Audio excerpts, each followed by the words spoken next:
Welcome back to the deep dive. It is Thursday, February 12th, 2026. And I have to ask, have you been feeling it lately? Feeling what?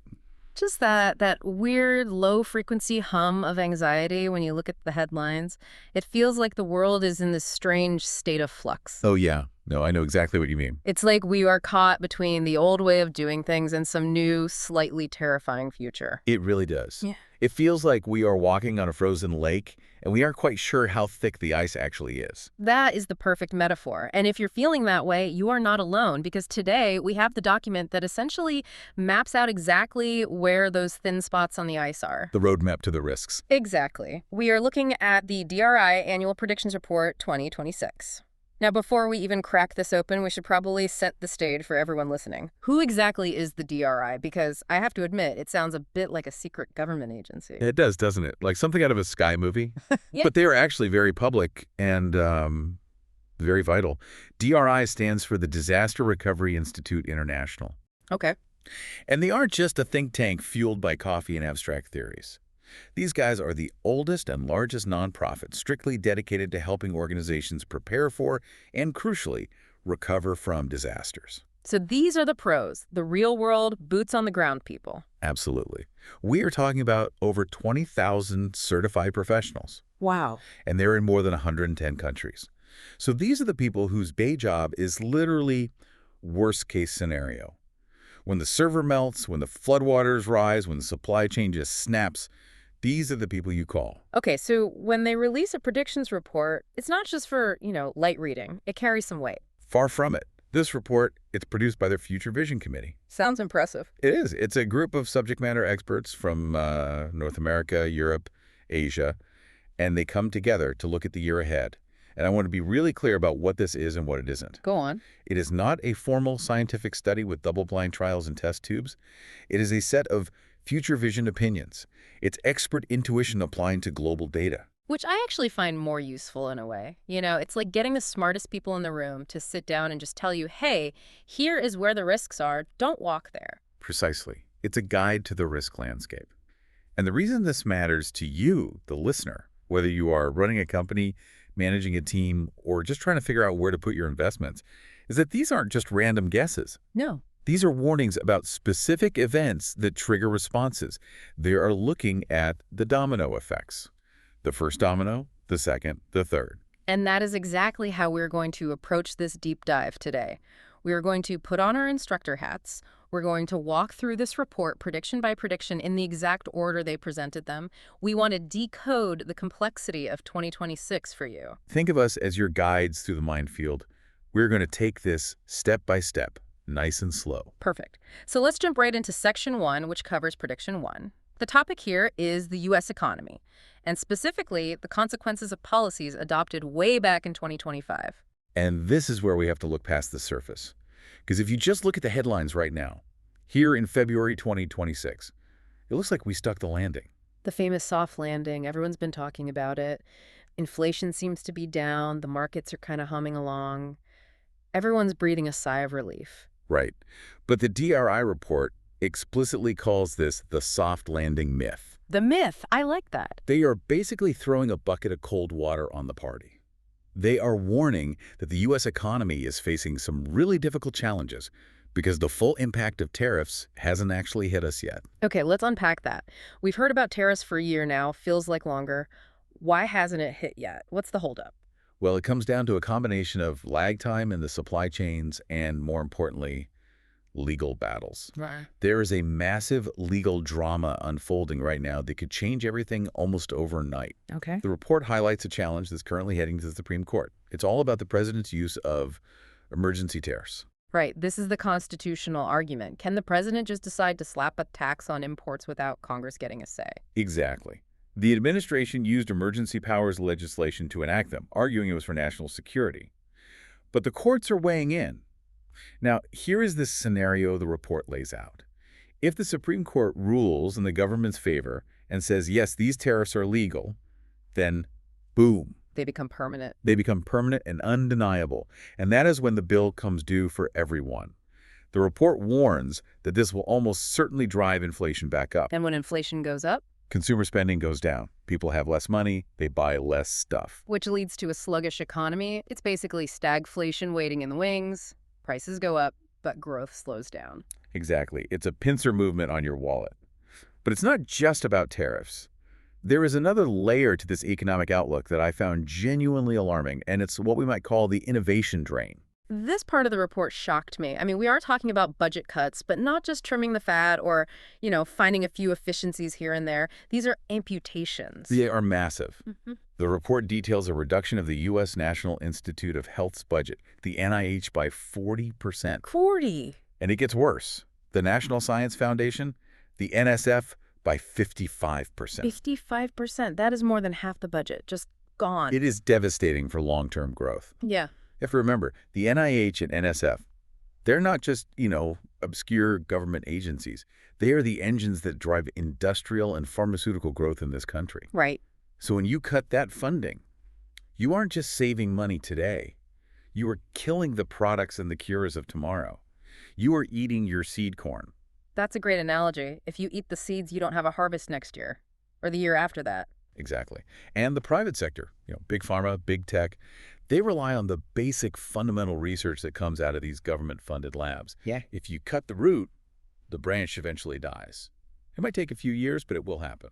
And there is a geopolitical angle to this funding cut too, isn't there? It's not just about the money. Yes, that's a really important point. Right. The report mentions a proposed cessation of funding for any project involving non-U.S. labs. So wait, if you're a top-tier U.S. researcher working on, say, a breakthrough cancer drug, but your partner lab is in London or Tokyo, suddenly your funding is just pulled. Your funding is pulled. It seems incredibly short-sighted, doesn't it? I mean, science is global. Well, yeah. Viruses don't stop at borders. Why should the cure? It creates friction. It isolates U.S. innovation from the rest of the world. So while the stock market might look okay today, the foundation, the R&D pipeline that fuels future growth, is cracking. And speaking of cracking foundations, let's talk about the third pillar of this economic gloom, which is one I didn't expect to see as a major indicator: the tourism slump. The numbers here are wild. They are really significant. We are seeing a $5.7 billion drop in total inbound travel spending in 2025.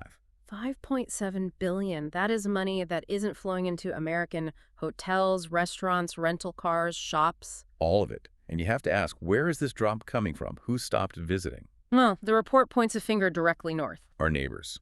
There has been an 18% fall in Canadian visitors. 18%. And the report explicitly links this to boycotts due to the tariff disputes. Yeah. It seems Canadians are choosing to holiday domestically or go elsewhere instead of coming to the U.S. So the trade war became a culture war, in a way. In a way, yes. People vote with their feet in their wallets. And it's not just Canada. Report says Europeans and Asian tourists are also opting for travel within Europe or the Middle East instead of making the long trip to the U.S. So, to wrap up this first prediction, the economy might feel okay right now, but between the looming tariff inflation, the gutting of scientific innovation, and this pretty serious drop in tourism revenue, the engine is sputtering. That is the takeaway. It's sluggish not because of natural market forces, but due to very specific policy decisions regarding science, tariffs, and other things, like the removal of EV tax credits, which has also hurt the auto sector. Which is the perfect segue to Section 2. If the domestic economy is shaky, the international picture is a minefield. Let's talk about the geopolitical supply chain, and specifically the deterioration of U.S.-China relations. This is prediction 2 in the report. And the headline here is that the trade war is evolving. It's no longer just about tariffs on TVs or taxes on steel. It is becoming a resource war. We are talking about rare earth minerals. We are, and we really need to define this for the listener because rare earth sounds like something from a sci-fi movie. Or a video game. Right. But these are the essential ingredients for high-tech life. We're talking about things like neodymium, dysprosium, terbium. I'm impressed you can pronounce those. I practiced. But seriously, these elements are used in absolutely everything. Your smartphone, defense systems, and crucially, the magnets in electric vehicles. And the problem, as I understand it from the report, isn't that the U.S. doesn't have these rocks in the ground. It's that we don't really know what to do with them once we dig them up. That is the critical distinction that most people miss. China controls over 70% of the actual mining. That's a lot. It's a majority, yeah. But the real choke point, the place where they have us over a barrel, is processing. China handles roughly 90% of the separation and processing of these elements So why is processing the bottleneck? Why can't we just do it here? because it is incredibly dirty, chemically intensive, and well, it's expensive. For decades, the West was happy to let China do it because we didn't want the pollution or the cost associated with it. We outsource the mess. We outsource the mess. But it gets worse. China also manufactures about 85% to 90% of the permanent magnets that are made from these rare earths. So they own the mine, the refinery, and the factory. It is a near total monopoly from start to finish. Yeah. And the report points out this didn't happen by accident. This is the result of decades of deliberate state investment by the Chinese government. So here, China has this monopoly. Are they using it as a weapon? They are starting to. The report notes that China suspended exports of these rare metals back in April of last year via a new licensing system. So not a total ban. Not a total ban. That would be an overt act of economic war, but a bureaucratic stranglehold. They can just slow walk the licenses, deny them, make it impossible to get what you need. And what was the immediate impact? Immediate pain. Automotive plants were forced to close. Aerospace and military sectors were hit really hard. I mean, it's simple. When you can't get the magnets, you can't build the motor. When you can't build the motor, the assembly line stops. And here is where it gets really interesting for me. This pressure is actually forcing a change. This is the resilience part of the report that we keep talking about. It is the silver lining in this very dark cloud. The report calls this a perfect example of how supply chain threats drive technological innovation. Companies aren't just sitting around waiting for the magnets to show up. They are redesigning the car. Tell us about the ESM. That acronym jumped out at me. It stands for Externally Excited Synchronous Motors. Okay, that's a mouthful. It is, but the concept is actually pretty simple. Conventional EV motors use those permanent magnets made from Chinese rare earths.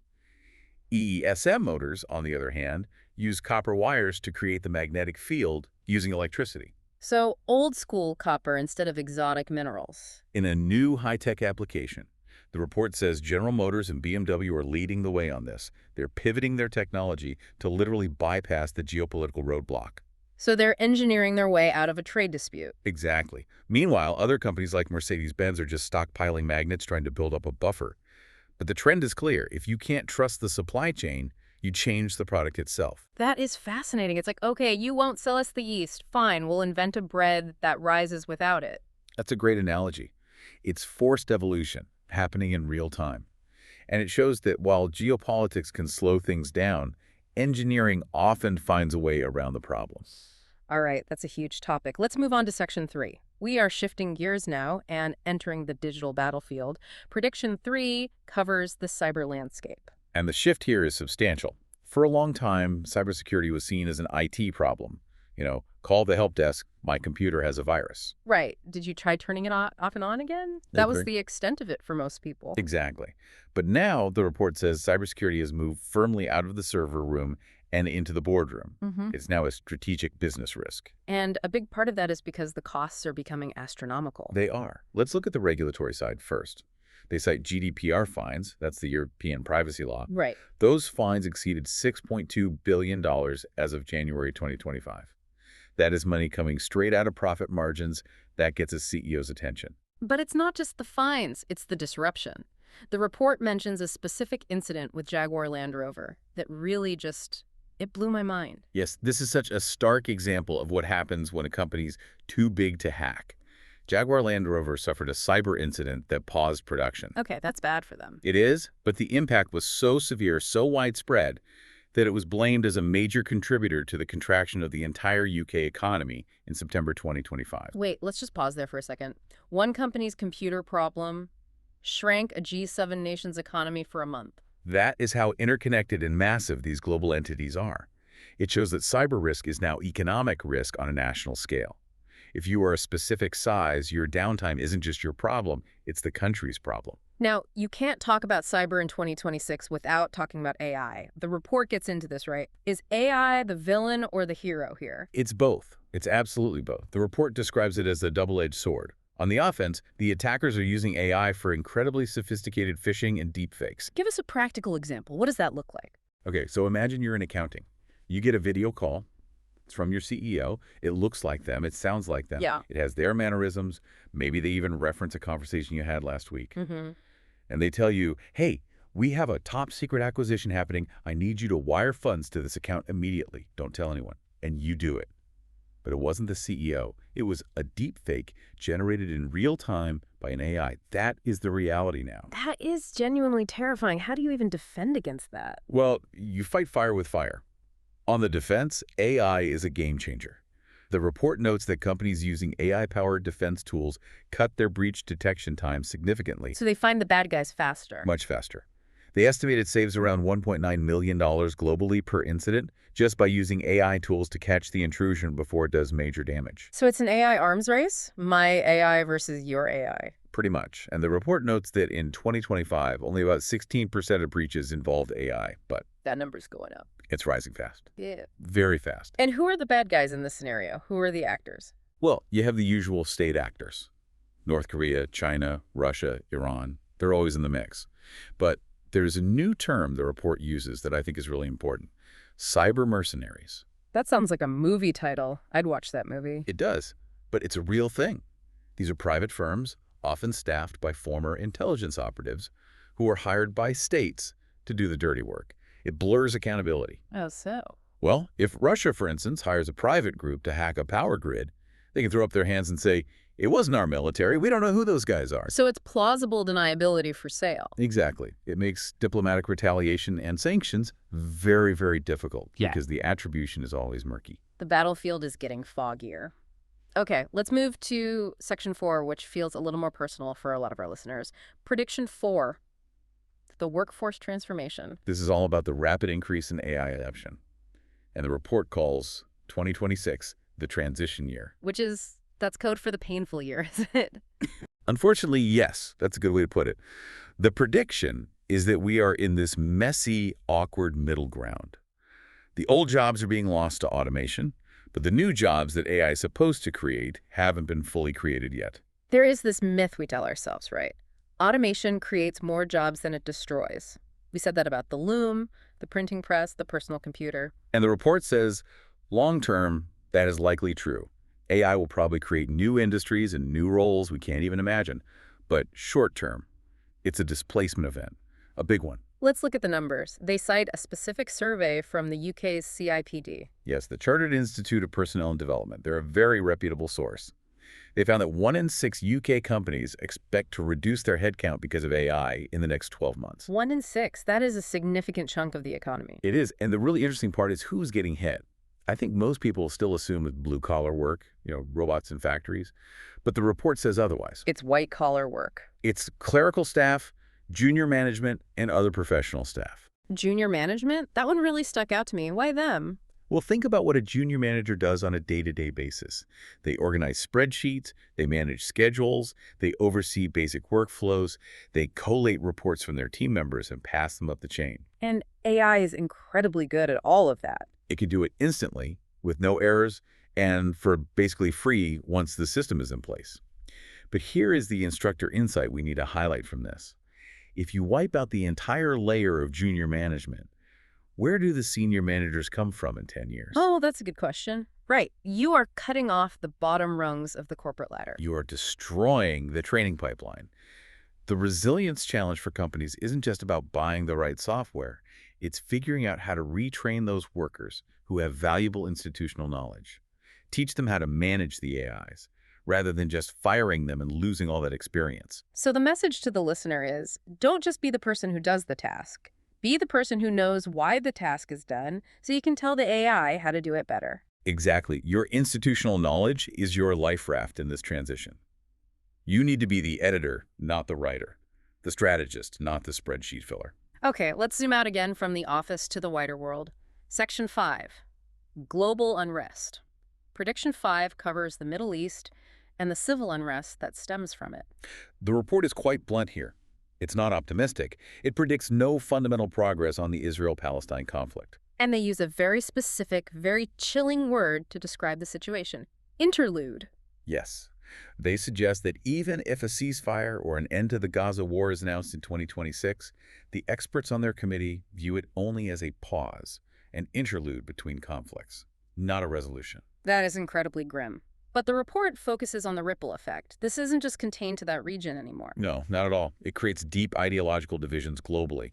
The report cites London as a prime example. They say it's one of the most affected capitals, with regular, large-scale protests disrupting business and consuming massive amounts of police resources. So for a business continuity planner in London or Paris or New York, the takeaway is a war happening thousands of miles away can shut down your street, block your deliveries, or keep your staff from getting to work safely. Precisely. In our globalized world, there is no such thing as a local conflict anymore. Ideology travels instantly via social media. A bomb in the Middle East can trigger a riot in Europe within hours. The world is too connected. Let's move to Section 6. This is where we start seeing that theme you mentioned earlier really come into focus. The theme of divergence. Prediction 6. The energy divergence. This is fascinating to me because for the last 20 years, we all sort of assumed the world was moving in one direction on energy towards green. But now, the U.S. and Europe are moving in completely opposite directions. It's a real split. Let's start with the U.S. The pivot here seems to be back to black gold, oil, and gas. It is. The report says that shareholder activism against fossil fuels has effectively collapsed in the U.S. That used to be the big thing. ESG investing, forcing companies to divest from oil. It's basically gone. The report notes that shareholders at Bank of America, Wells Fargo, and Citi all rejected proposals to defund fossil fuel projects. Right. And the big players, BlackRock, Vanguard, State Street, the biggest money managers in the world, they all voted against these kinds of environmental proposals. So what's the reason for the change? Immediate returns and a sharp reduction in ESG pressure from the political environment, which we will touch on in the next section. They want profit now, and oil is still very profitable. But Europe is doing the exact opposite. Completely. The report says Europe is doubling down on renewables. They've announced a new €300 billion allocation for their energy transition. 50% of European energy is already renewable. They're going all in. So the U.S. is drilling, Europe is building windmills. But here is the paradox that the report highlights, and I had to read this twice. Despite U.S. policy favoring oil, clean energy stocks in the U.S. are actually outperforming the big oil majors. It seems contradictory, doesn't it? The government loves oil, but the market loves green tech. Why? What's driving that? 2 letters. Oh. AI. Okay, connect those dots for us. How does artificial intelligence drive green energy? It's all about the data centers. AI data centers have massive, almost unbelievable energy demands. A single AI query uses 10 times the power of a standard Google search. Wow. And these data centers cannot wait for the old, slow utility grid to catch up. Plus, the tech giants that run them, Google, Microsoft, Amazon, they have their own strict public carbon neutrality goals. They can't just plug these things into a coal plant. So they are effectively going around the established utilities. Yes. They are seeking on-site renewable solutions. They are building their own solar farms, their own wind farms. They're signing direct power purchase agreements to feed the servers with green energy. So AI, the thing that is eating all the electricity, is actually the savior of the green energy market in the U.S. It's a classic case of market forces at work. The government might not be pushing it, but the tech sector's demand is so insatiable that it's pulling the entire market with it. That leads us perfectly into Section 7. We talked about ESG collapsing. Now let's talk about its cousin, DEI. Prediction 7. The end of DEI in the U.S. This is another one of those massive divergence points. The report predicts that diversity, equity, and inclusion will largely disappear as a formal corporate requirement in the United States. And this is being driven by the current administration? Yes. The report points to President Trump's executive orders, which are actively removing DEI offices and requirements from federal agencies. The stated goal is to move to a merit-based, non-discriminatory federal employment system. Okay, so that's the U.S. side of the story. But again, the world is bigger than the U.S. And this is where the compliance trap snaps shut for global companies. This is a potential nightmare for any multinational corporation. Explain the trap. U.S. companies that operate in Europe, specifically the report names the UK, France, and Italy, must comply with local DEI laws over there. Those laws are not going away. So if I'm a multinational CEO, the U.S. government is telling me to dismantle my DEI program. And the report says the administration is even asking companies to formally certify that they don't have these programs in place. Meanwhile, European laws say you must have them to prevent discrimination and ensure equity in the workplace. So you literally have to break the law in one jurisdiction to satisfy the other. Exactly. It creates a massive, and I mean massive, compliance risk. You are caught between a rock and a hard place, and both the rock and the hard place can fine you millions or even billions of dollars. That is going to keep a lot of corporate lawyers very, very employed in 2026. Okay, Section 8, the final prediction from the report. Prediction 8, the climate reality. This is a heavy one to end on. The prediction is a continued increase in climate-related disasters, coupled with a growing reluctance from governments to actually act on it. We are seeing a political retreat on this front as well. Yes, it's a clear trend. Yeah. The report mentions France halted all its long-term environmental planning back in 2023, and other countries have followed suit. What's the reason? The reasoning is brutal but simple. Governments are focusing on short-term problems, they're worried about short-term wealth, and the immediate cost of living crisis over long-term climate goals. They are worried about the price of gas at the pump today, not the sea level in 2050. That's it, exactly. The Paris Agreement from 2015 is described in the report as being fragile. It's still there, but it's cracking. So if mitigation, stopping the carbon emissions, is failing, what is the new strategy? Where does the focus shift? It shifts to adaptation, or, to put it more bluntly, damage limitation. The focus is shifting from how do we stop the flood to, okay, the flood is coming, how do we build a wall? But the report notes a serious problem with that approach, too. It's expensive. Adaptation costs billions and billions of dollars. You need seawalls, you need hardened power grids, you need new flood channels. And governments who are already cutting budgets, like we saw with science funding, are very reluctant to pay for it. So we are entering a period of high climate risk with very low investment and protection. That is a sobering tour of the year ahead. But before we wrap up, we have to keep these guys honest. Section 9 of the report is the retrospective. How did the DRI do with their predictions for 2025? I love this part of the report because it shows a real humility. They actually grade themselves. They hold themselves accountable. So let's start with the correct calls. What did they get right last year?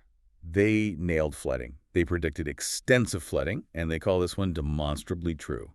They cite Hurricane Melissa in Jamaica and Cuba, Typhoon Kalmai in the Philippines, and then the other extreme, heat waves in Scandinavia and Mali.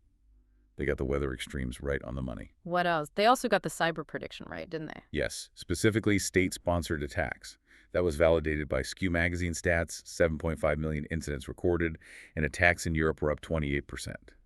And as we've been discussing, they correctly predicted the ESG and DEI rollback in the U.S. corporate landscape. Okay, so they had some big wins. But where did they miss? Because nobody's perfect. The Ukraine war. Their prediction for 2025 was Russia consolidates sovereignty. Basically, that Russia would lock in its gains and the conflict would cool down. And the reality? The reality is that the war continues unabated. It's a brutal stalemate. There's no peace deal in sight despite some U.S. diplomacy attempts. And what about the Israel-Iran situation? Another partial miss. They predicted Israel would destroy Iran's nuclear capability. The reality was more nuanced.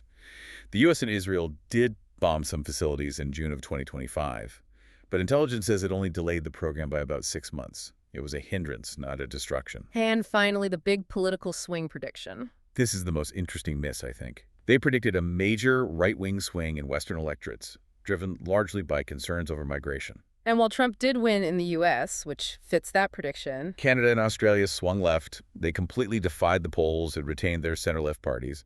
It just goes to show that politics is not a monolith. Local issues still matter immensely. You can't just apply one global narrative to every single country and expect it to stick. So we have walked through the economic fragility, the supply chain wars, the cyber threats, the huge AI workforce shift, and the climate reality. It is a lot to digest. It's a pretty heavy document. It is. But if we try to synthesize this, if we get to section 10, the outro, what are the big themes? If you had to boil this entire complex report down to just 2 words, what would they be? 2 words. Okay. The first word is divergence. The world isn't moving in one direction anymore. The U.S. is going one way on energy and DEI. Europe is going the other. East and West are splitting on technology and supply chains. We're seeing the fracturing of what used to be a global consensus. And the second word? Resilience. That is the mission of the DRI, after all. And it's the thread that runs through everything, whether it's GM inventing a whole new kind of motor to avoid Chinese magnets, or a company using AI to defend itself from AI attacks. The winners in 2026 are the ones who can adapt. Absolutely. This transition year is going to be messy. It's going to be painful for some, but it is also an opportunity. It is. Crisis always drives innovation. Always. Which leads us to our final provocative thought for you, the listener. The report calls 2026 the year of the painful middle for the workforce, a period of job losses before the new job creation really kicks in. So the question we want to leave you with is this.